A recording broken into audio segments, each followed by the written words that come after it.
last time you checked your screen time?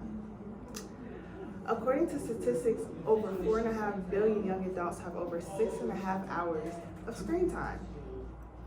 Hello everyone, welcome to the Psychology of Scrolling podcast. My name is Miriam. I'm Christiana. And I'm Courtney. Today we're diving into something that most of us interact with before we even get out of bed, social media. Social media has been dominating our lives for the past decade. You might see us pick up our phones constantly throughout a day, and the way we communicate and gather information has primarily through apps such as Instagram, TikTok, and Facebook. In this new day and age, social media can make people feel more connected, express themselves, and help build community. Although social media can be helpful in these aspects, we must consider the harmful ways that it does affect us. The increased screen time, constant comparisons, anxiety, and even our attention problems. Those things can harm us. Over time, social media has become dangerous to our health, and people can spend hours at a time scrolling on their devices and not even notice. There's current research that highlights the links between the overindulgence into social media with sleep distribution, low self-esteem, and relationships. How would you guys describe your relationships with social media? I would say for me, I feel like I'm definitely addicted to social media a little bit. I feel like I do need to lower my screen time and spend a little bit more time off of my phone. I would say the one app that I really need to work on is TikTok, for sure. Me too. TikTok. Definitely me too. Yeah, I would say for me, I have a struggling battle with social media. As much as I know it's not good for me, I still tend to indulge. And I definitely agree with TikTok. You could just get into the habit of scrolling. So it's definitely a love-hate relationship because I love watching it, but at the same time I know it's not really the best for me and I can do a lot better with my time as far as productivity. But yeah, it's something that I am currently working on. I'd say I'm definitely dependent on my social media, but I don't feel like I'm so dependent that I can't disconnect and be like, I'm off here for a minute. I've done it a couple times where I'm like, let me just take a minute. But TikTok, something about TikTok, man. Something. It's like they've made the algorithm to where it's just perfect and exactly what you want to see. Yeah. That's definitely a thing. So speaking about algorithm, I was looking at a website and it was talking about the brain reward system. And so basically the brain reward system, it reinforces behaviors that promote survival, such as like eating, social bonding, reproduction, and it relies heavily on dopamine. So every time we scroll or get a notification, it triggers that dopamine, and that's kind of why we have that urge to always scroll, and we like when we let go of our phones, we feel bored and we want to go back to it because of that dopamine.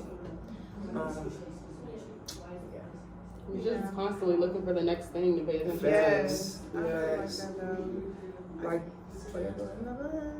I was gonna say like the chase of finding a new video or like the comments, the likes. It's like that's what keeps us so engaged with social media.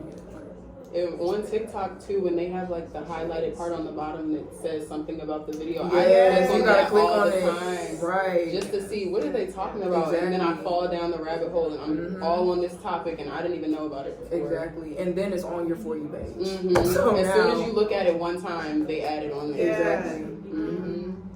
Yeah, it's definitely, I feel like a system that is designed to keep us on there, to keep us scrolling, to keep us making sure we open TikTok every day. Yes. Do y'all feel like you've ever gone on there to relax and it like was bothering you, or it felt negative in a way? Yeah. Definitely, especially like when you're like, you need to like just really get on your phone because like sometimes life is just like that, and so I get on there, I'm trying to scroll.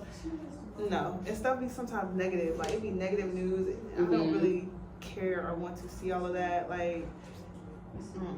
Sometimes I get bored. Yeah. I'm like, I'm actually bored looking at this. I'm not But it's having like fun. you can't stop though. No. It's like you keep scrolling. The other day, I literally went to Instagram to TikTok and back to Instagram. Back to Instagram, back to TikTok. Because I was like, nothing is engaging me right now. It's not giving. Yeah. So do y'all think social media consumption is bad or good?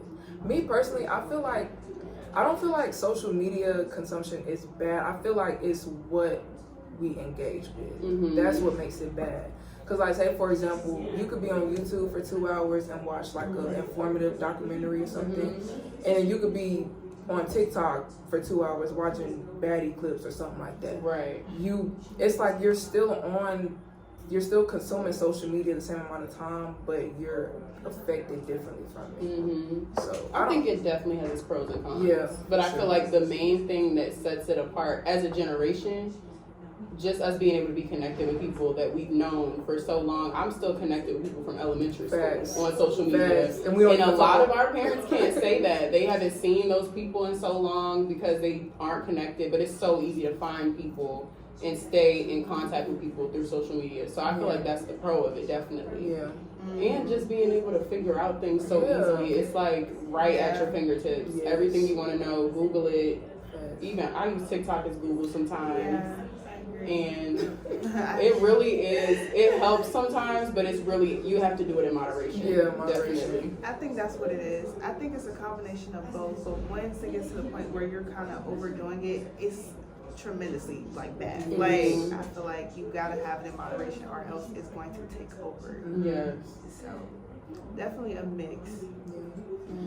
I feel like we use it as like an avoidance tactic for sure. Definitely. To like escape what we're going through, especially being like seniors. We have a lot going on. We got internships, jobs, classwork. Like, hey, I just want to scroll on TikTok. That's all I want to do. But, Right. yeah. It definitely feeds that part of your brain Yes. that's like, I have to keep going. Yes. I have to keep doing it. What would y'all say about validation? Like likes and comments and shares. Do y'all feel like that plays a part in it? Yes. For sure.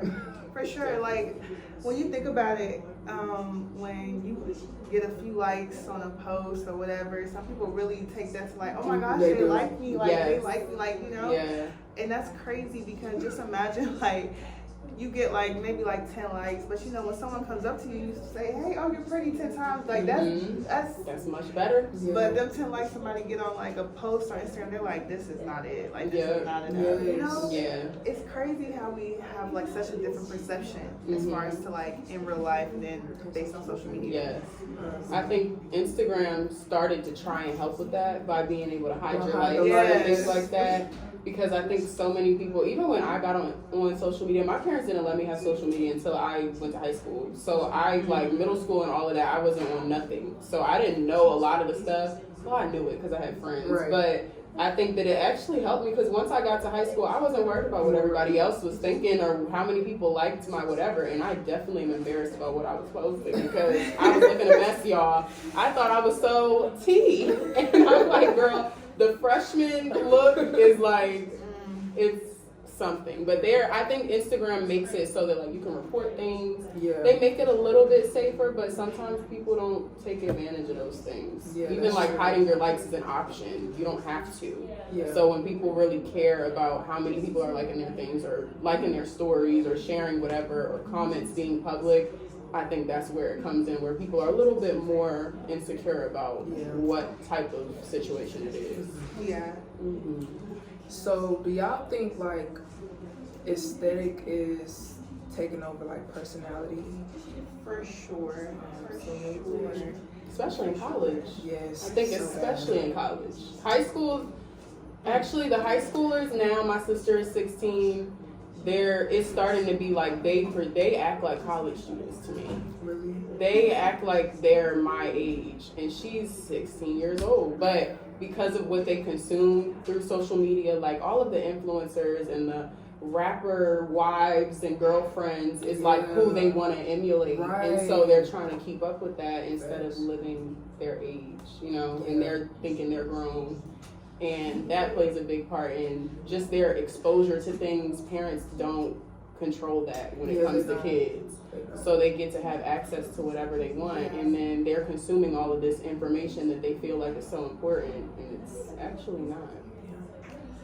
Yeah, I definitely feel like the aesthetic thing is really taking over. A lot of people do things just for the aesthetic of things and not really knowing what they are actually doing or getting themselves into just because of the look of how Yeah. it looks, you know. And I feel like we kind of lose a lot of the value within doing things because of that, you know. But I also think as well, it's hard for parents to control what people consume. I can't That's It say is. That's true. like, because things are everywhere. Everywhere. You will never ever be able to just block it out completely because somebody around you or your child or whatever is going to be like, da, da, da, da, da, or That's how it was. like, Even me, I didn't have it then, but I knew all the vines Yeah. and I knew all the videos and I was there. I still remember all of it, but I didn't have my own. I still didn't get, like, I still never had Snapchat to this day. But I was like, I know what you can do on Snapchat. I know how to use You know how to use Snapchat, that. but I don't have my own. Yeah. I think it's like, it creates a sense of like having something to look forward to when you're a Yeah. kid instead of like always being able to get whatever you want and do whatever you want.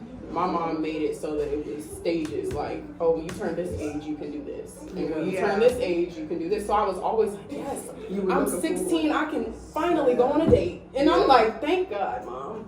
But if you get it all at once, then it's not fun once you're 21 years old and you've been doing everything you wanted to do this whole time.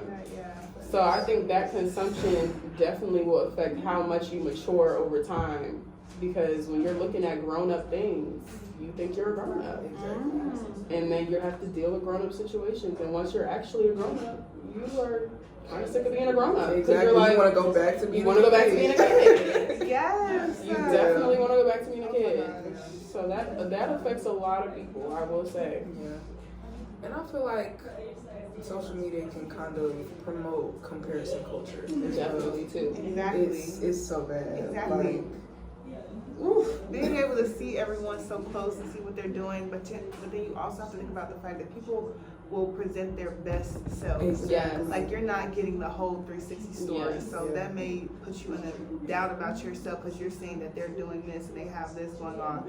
But little do you know that they're also dealing with this or whatever. But it just creates a false narrative It does. sometimes, like, and it's hard. It's hard to not think about it. it is hard. It is hard. And you think about like the parasocial relationships that Yes. people have with like celebrities and Yes. influencers, like 'cause they think they know. You know. Like it's very strange. It's funny to me that like the amount of consumption that we have just on social media, how it's more like drama based and like even though we can use social media to learn about our government and our politics and everything, you know more about what this influencer has going on in her relationship than you know about your own Exactly. situation and what is going on in your government. So I think if we weeded out certain things, Yeah. maybe that would help with it. If you're consuming more beneficial Exactly, information, yeah. then it would make it a little bit better, then it wouldn't be that bad. But you can't really control what is posted on social Exactly. media by whom, Yeah. even though they try to. But I think that it's just the addiction part of it all starts really young. Yeah. And even with like the iPads and the tablets and the TVs and everything, when you put it in moderation, it's okay. But I feel like if you throw it at a child for a solution, then it kind of backfires on you and they're dependent on it now because you've been giving it to them for so long as a reward. And they're like, what you mean I can't have a phone? Why can't I look at my laptop? Right. Where is the tablet? I want to watch my iPad while I eat. Yeah, because they're so used to Mhm. it. So, yeah. Yeah. With all our opinions and consideration, we challenge you all at home to evaluate your own relationships with social media. When you're scrolling, pay attention to how you feel and how long you're engaging. Think about if the content is beneficial to your mental health and overall well-being. Thank you for listening. Thank you.